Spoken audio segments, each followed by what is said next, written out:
Olá pessoal, no Integrado de hoje vamos falar sobre tráfico privilegiado, lei antidrogas e sistema judiciário, através das percepções e olhares do doutor em criminologia, integrante do Conselho da Comunidade de Execução Penal da comarca de Pelotas, aqui do Rio Grande do Sul, Bruno Rota Almeida. É daqui a alguns segundos, no Integrades.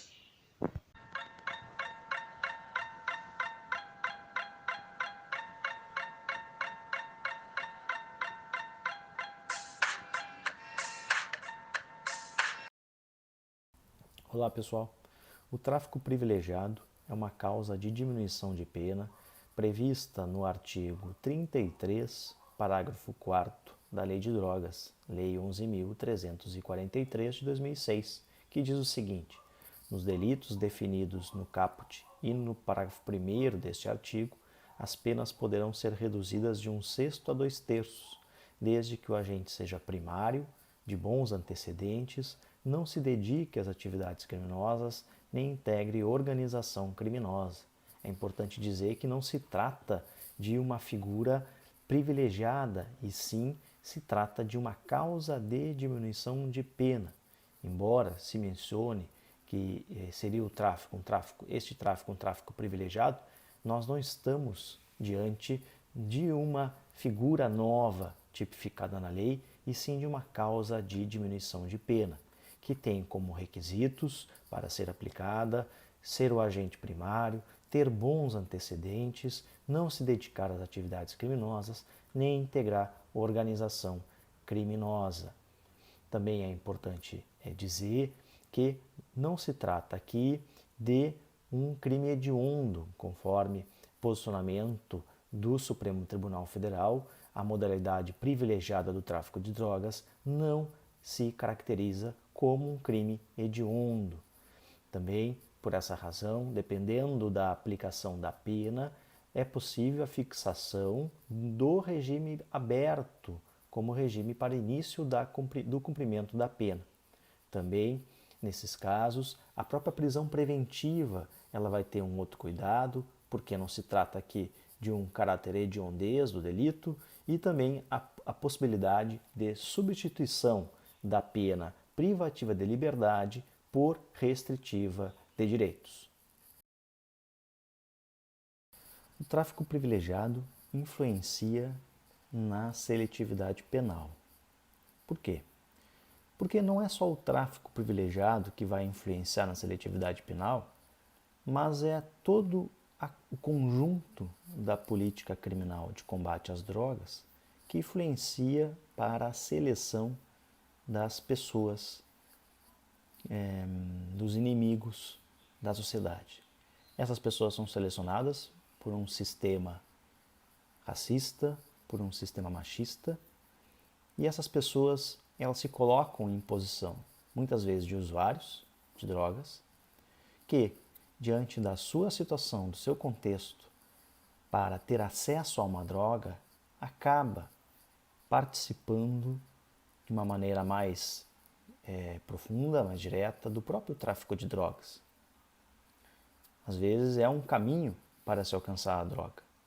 Naquele velho debate entre o que é usuário, o que é traficante e nos requisitos que o distinguem, também encontramos aí elementos racistas, elementos que apontam para uma desigualdade social, apontam para uma injustiça social e apontam para uma estigmatização de grupos sociais vulnerabilizados.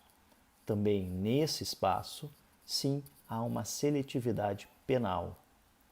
Muitos desses que estão em situação de tráfico privilegiado talvez sejam usuários de drogas.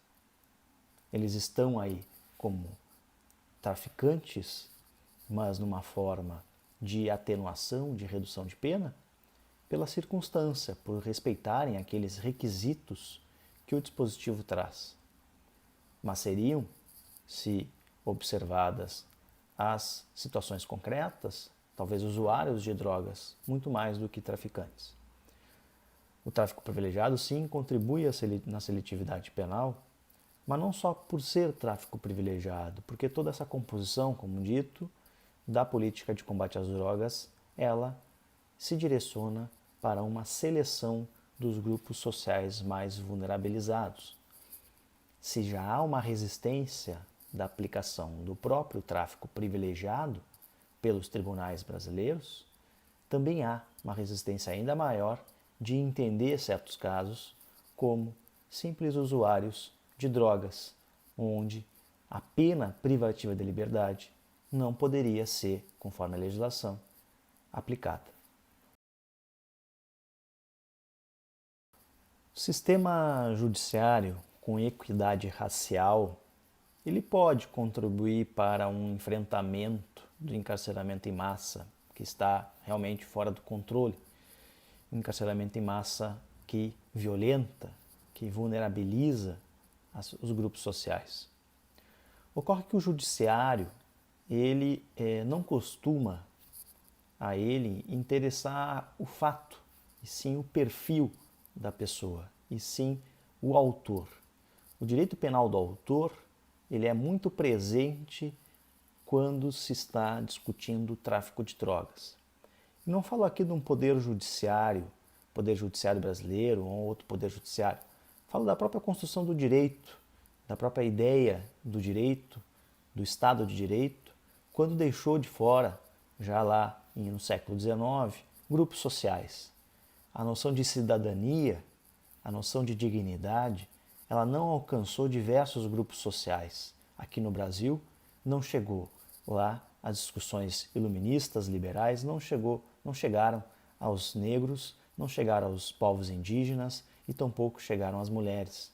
Muitas dessas lutas, especialmente no século XX, fizeram com que o Estado pudesse reconhecer alguns direitos. Porém, é uma luta contínua e é uma gramática que foge um pouco da questão do judiciário, foge um pouco até mesmo do direito, porque entra na estrutura social, entra na sociedade.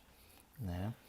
Não só pensar uma jurisdição, sim, que observe as vulnerações dos grupos sociais, tem uma noção de memória como um dever social, uma noção de solidariedade, de justiça social, mas não só isso. É necessário, sim, descolonizar o poder judiciário, é necessário decolonizar o poder judiciário. Não só, outras instituições também são importantes nessa luta, como a polícia, o Ministério Público, o Poder Executivo com toda a potente estrutura de política criminal, o Poder Legislativo compromissado com a luta contra a desigualdade social, com a luta contra as injustiças sociais.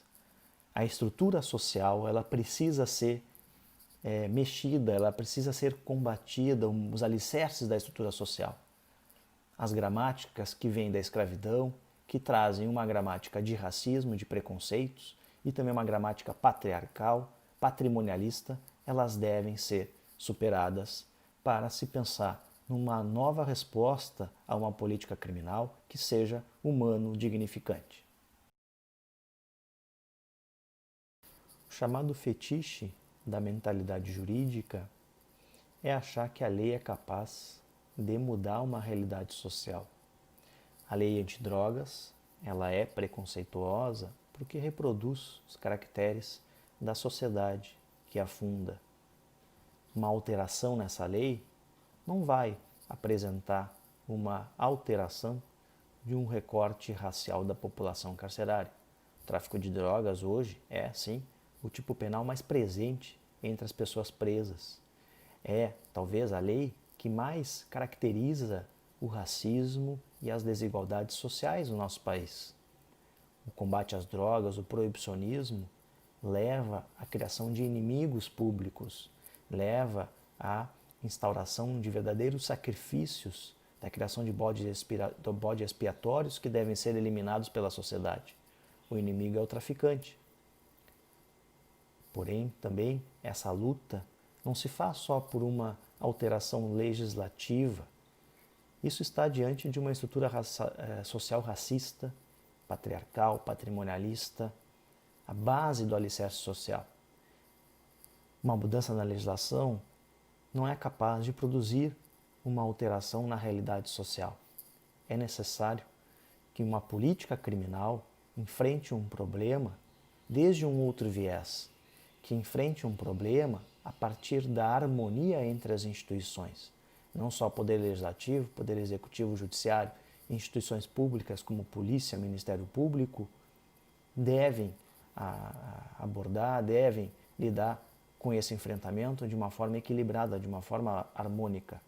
Todos devem buscar um fim de respeito aos direitos fundamentais e, nestes casos, a um certo plano de autonomia do cidadão.